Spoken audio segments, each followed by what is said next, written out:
Bonjour à toutes et à tous, mesdames, messieurs, ravi de vous retrouver pour ce nouvel édito R7. Derrière les slogans trompeurs du gouvernement Makosso et son maître Denis Sassou Nguesso, qui évoquent désormais une prétendue accélération de la marche vers le développement, se cache une réalité accablante pour les Congolais en plein 21e siècle, le manque d'eau potable dans les grandes agglomérations du pays. Et ce, dans un pays pourtant bien pourvu d'un réseau hydrographique très dense et bordé par le deuxième plus grand fleuve du monde après l'Amazone, donc le fleuve Congo. Les Congolais en sont réduits malheureusement à une quête périlleuse pour trouver de l'eau potable, même pour d'autres besoins quotidiens au risque de leur santé. Chacun son emplacement ici pour s'adonner à la lessive sur une voie très fréquentée par des véhicules. Au collecteur Zangadjabangombe, rue Mbemba Théodore, dans le premier arrondissement, c'est la ruée vers l'eau de ruissellement. Lessive, réserve, survie. Ici, une seule règle, se débrouiller et parfois au péril de leur vie. C'est une eau souterraine, apparemment, qui est malsaine. Adultes, enfants, tout le monde s'y met. Les plus jeunes descendent dans le collecteur, pieds dans l'eau sale. Objectif, remplir les bidons. Une scène choquante, dans un environnement à haut risque. Ça fait mal quand même, parce que vivre dans des situations pareilles, à notre ère, Brazzaville, capitale, notre belle capitale, vivre des situations de ce genre, c'est un peu bizarre, sincèrement. Notre société d'eau, qui s'active, qui nous donne une bonne eau, parce que comme ça là vraiment, c'est de sales conditions, regardez, vous êtes là, vous êtes témoins. Oui, ces conditions ne tiennent pas, On prend de l'eau de le caniveau, on boit seulement. Ça ne repas pas, mais moi je fais la diarrhée. Après ça me fait gratter, je me lave aussi avec. Parce que de l'eau ne coule plus, on est en train de souffrir, mais on a la pompe à la maison. Voilà près de 2 semaines que ça dure. 2 semaines sans eau régulière dans plusieurs quartiers sud de Brazzaville. Conséquence, des robinets à sec. Lydie, vendeuse au marché Total, a laissé tomber son activité. Sa priorité, trouver de l'eau pour laver, pour cuisiner, pour survivre. Comme elle, des centaines de familles attendent le retour à la normale. À quelques mètres, une autre option, un forage. Eau payante, 50 francs CFA le bidon. Colombe et Vanicia ont fait leur choix. Payer plutôt que tomber malade. Parce que l'eau là-bas est sale. Je trouve que c'est sale, que ça fait sortir aussi des choses sur le corps. Oui, voilà pourquoi on a préféré venir ici au forage. Oui, parce que l'eau a l'air d'être potable par rapport à l'eau qui coule dans le caniveau. Il convient de rappeler que la République du Congo est 3e producteur du pétrole en Afrique subsaharienne avec une capacité de production, écoutez bien, avoisinant près de 500 000 barils de pétrole par jour. Le gouvernement congolais, sous l'impulsion du ministre des Hydrocarbures, Bruno Jean-Richard Itoua, annonce un nouveau cycle d'octroi de licences pétrolières et gazières à l'occasion du Forum sur l'énergie et l'investissement prévu du 24 au 26 mars 2025 à Brazzaville. L'objectif est de faire passer la production de 274 000 à 500 000 barils par jour d'ici fin 2025. Le Congo est aussi exportateur du bois. Le port de Pointe-Noire, l'un des plus grands en eau profonde d'Afrique centrale, le cœur battant de l'économie congolaise. La principale porte de sortie de son bois aussi. À l'une de ses entrées, régulièrement, des camions chargés de grumes. Pourtant, fin 2022, le directeur général du port autonome a emboîté le pas à la ministre de l'économie forestière. Il a lui aussi prévenu par courrier les usagers du site qu'il était fait interdiction à compter du 1er janvier 2023 d'exporter les produits bois en grumes. Qu'en est-il aujourd'hui? Nous pénétrons en caméra cachée. Les accès aux lieux sont limités. Direction le parc à bois du port, où des grumes s'amoncellent. Une société, la Socomab, s'occupe de la manutention des cargaisons. Elle décharge les camions avant de charger les bateaux. Il y a en moyenne un départ par mois de grumes pour la Chine, selon cet employé de la Socomab. L'Asie c'est les Chinois, Atama c'est les Chinois, Singapore c'est les Chinois. Et il faut que la machine aille vite. L'État congolais définit le quota par l'année. Donc le client le quota de l'année. Le client doit finir son bois. Donc ça veut dire que le bois qui est là, c'est le quota de 2025 ou bien de... En temps normal, c'est 2025, mais or, il y a un bois de 2026 qui est déjà. Comment c'est possible? Mais c'est chez moi, sinon c'est des... Comment les Chinois? Quand on leur donne le quota de 2025, ils peuvent tricher, non? Voilà.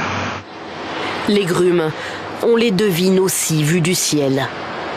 Elles continuent donc de quitter Pointe-Noire en ce début 2026, hors autorisation spéciale.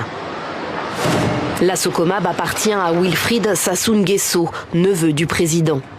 Nous tentons d'en savoir plus auprès de l'un des dirigeants de l'entreprise.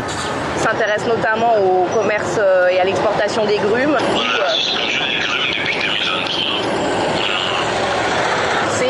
C'est interdit, c'est ça, depuis 2023? C'est ça. On en parlera mieux de vive voix, il n'y a pas de souci. D'accord. Dès que j'ai un temps de libre, je vous rappelle, vous en faites pas. D'accord. Notre interlocuteur ne nous rappellera jamais. À 5 minutes de route de là, le siège du SCPFE, le service de contrôle des produits forestiers à l'exportation. Son directeur coupe net la conversation. Est-ce que les grumes continuent de sortir via le port de Pointe-Noire pour l'exportation? Et à la prochaine occasion, madame, s'il vous plaît. Merci. La gêne partout à Pointe-Noire, autour de ces pratiques qui perdurent, même si elles sont validées par le gouvernement congolais via le système des autorisations spéciales. Des minerais et du gaz liquéfié. Avec une population d'à peine 6 millions d'âmes. Ce pays s'apprête à célébrer son 66e anniversaire d'accession à la souveraineté internationale. Faudrait-il rappeler que Denis Sassou Nguesso est au pouvoir depuis plus de 43 ans et est incapable d'offrir aux Congolais l'eau potable et l'électricité fonctionnelle malgré d'immenses richesses que regorge le pays. Congo Mobimba, ezana mai, ezana ba nzete ba zamba na ba nzete ya kitoko, ezana ba or, ezana ba fer, ezana ba cuivre, na ba potasse, ba phosphate, biloko ebele. Nzambe apesa biso pe toza mingi te. Congo toza à peine 6 millions. Est-ce que na biloko nyonso oyo Nzambe apesi biso tokoki kufa nzala awa na Congo na biloko nyonso oyo Nzambe apesa biso? Puisque nous parlons aussi de la problématique d'accès à l'électricité, vous le savez, les Congolais vivent les délestages du courant électrique au quotidien et de manière interminable depuis des décennies. Je tiens également à rappeler ici qu'en 2010, Jean-Jacques Bouya avait débloqué 40 milliards de francs CFA pour réhabiliter le réseau électrique, déclarant par la suite que cela mettrait fin au délestage du courant électrique au Congo, au Brazzaville. Des entreprises avaient même été sélectionnées. 16 ans plus tard, la situation est d'autant plus catastrophique. Ce bruit des groupes électrogènes indique qu'il n'y a pas d'électricité dans certains quartiers de Brazzaville, comme Talangaï, Kombo et Djiri, respectivement 6e et 9e arrondissement. Les perturbations dans la fourniture de l'électricité causent un désagrément sans précédent dans les divers ménages qui déplorent parfois la perte de leurs provisions. Mais on est en train de souffrir, voilà, tout est parti à la témé, j'ai tout jeté, hein. Tout ce que vous connaissez comme les cuisses, comme tout, je l'ai jeté à la témé. Nous sommes là dans le quartier, déjà la nuit, on va les quartiers dans le noir. Déjà quand les quartiers dans le noir, on n'arrive pas vraiment à circuler. Déjà pour notre propre sécurité d'abord, premièrement. Je suis à GMTN et je travaille, j'ai l'habitude au fait d'avoir des fichiers dans la machine. Mais une fois qu'il n'y a pas de courant, pas vraiment moyen en fait, de travailler. Ça fait maintenant 4 jours passés et comme nous sommes les gens qui travaillent avec l'électricité pour tourner des peintures, nous sommes des chimistes. En tout cas, ça fait mal pour tourner même le peinture, il n'y a pas le courant. Outre les vivres altérés, l'approvisionnement en eau potable fait aussi défaut, comme le souligne cet agent d'une mosquée qui ne peut plus fournir de l'eau à la population. Presque tous les quartiers ici viennent prendre l'eau du forage ici, comme il n'y a pas de courant. Donc le forage ne peut pas marcher. Donc c'est pour cela on a fermé à cause du courant. Les populations qui payent le prix des affres des coupures d'électricité dénoncent la pression qui leur est faite pour payer les factures d'électricité. Ça nous fait très mal. Depuis que le courant est parti, tout ce qu'on avait dans nos réfrigérateurs, dans nos congélateurs, tout est abîmé. Tout était abîmé, il fallait enterrer rapidement pour éviter ces mouches-là. Le sachet que j'avais là, c'est déjà pourri, je vais aller jeter ça. Mais quand ils amènent les factures, c'est comme si on vous fait pression, c'est comme si vous devez, toute une année, vous n'avez pas payé l'électricité. Nous avons aussi le droit de faire des réclamations. Vous surprenez les gens pendant qu'on a déjà fait les provisions. Le lendemain, on coupe pendant 3, 4, 5 jours, il n'y a pas d'électricité et on ne s'excuse pas. Il y a un problème. Pour s'en défendre, Jean-Jacques Bouya, l'un des principaux responsables des détournements de fonds publics en République du Congo, accuse avec désinvolture et mépris les Congolais d'un civisme. Il relie sa cassette de 2010 omettant de préciser à quoi ont servi les 40 milliards de francs CFA décaissés cette année. Beaucoup nous ont dit, allez leur dire qu'il y a trop de délestage, il y a trop de coupures de courant, des fournées pendant 4 jours sans courant, sans eau. Allez le leur dire. Ah ben, effectivement, à la limite, il y a quelque chose d'exceptionnel dans cette ville de Brazzaville, c'est au Congo, et c'est que ce soit les dirigeants, que ce soit les populations elles-mêmes, nous habitons les mêmes quartiers. Oui. Il n'y a pas un quartier spécifique réservé aux dirigeants et un autre réservé à d'autres. Non, non, non. Et donc, nous vivons les mêmes problèmes, nous les apprécions. Évidemment, on les apprécie différemment, c'est sûr que... il y en a qui ont des groupes électrogènes. Voilà, exactement, il peut y avoir. Mais l'objectif aujourd'hui, c'est de régler cette question. Comment elle doit être réglée? Premièrement, il faut améliorer les réseaux existants, qui est assez vétuste. Donc, il faut le moderniser complètement. Il faut que les populations adhèrent à la nouvelle donne. Il faut des réformes dans les secteurs.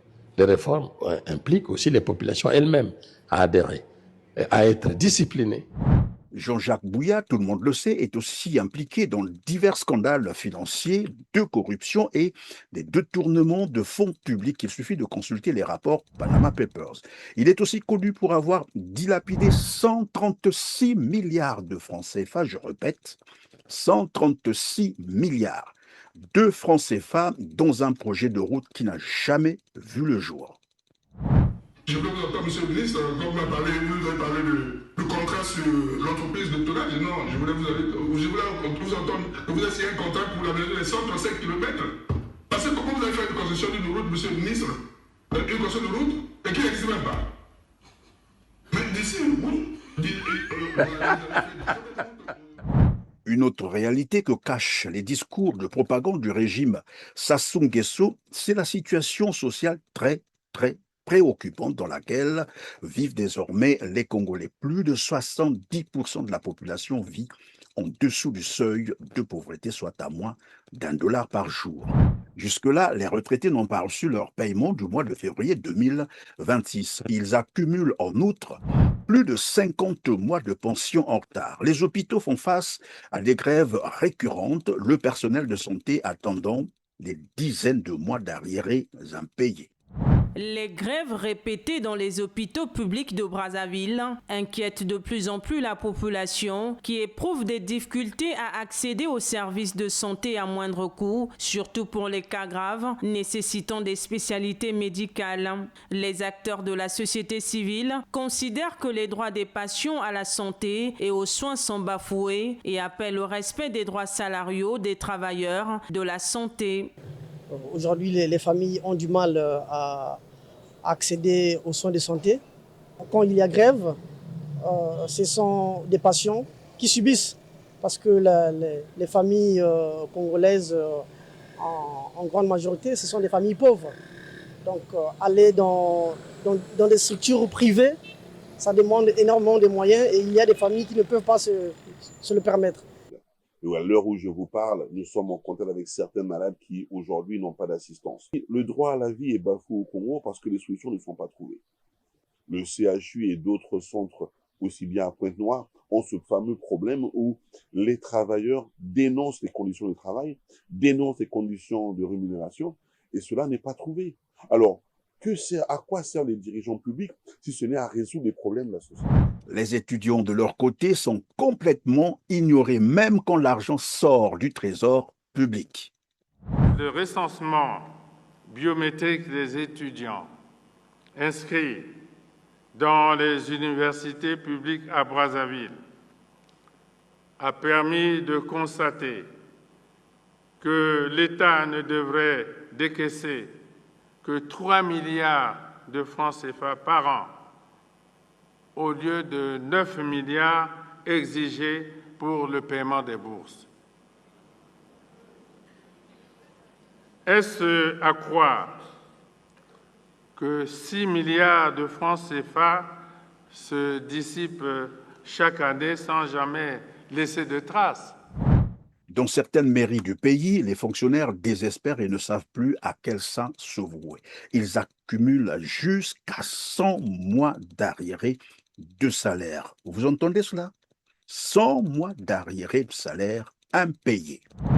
La question fondamentale est de savoir où va donc l'argent du Congo, l'argent tiré des ressources du Congo. Entre 2001 et 2020, le régime Sassou a dilapidé plus de 133 000 milliards. 133 000 milliards de francs CFA. Une somme qui pouvait évidemment faire du Congo un petit Qatar.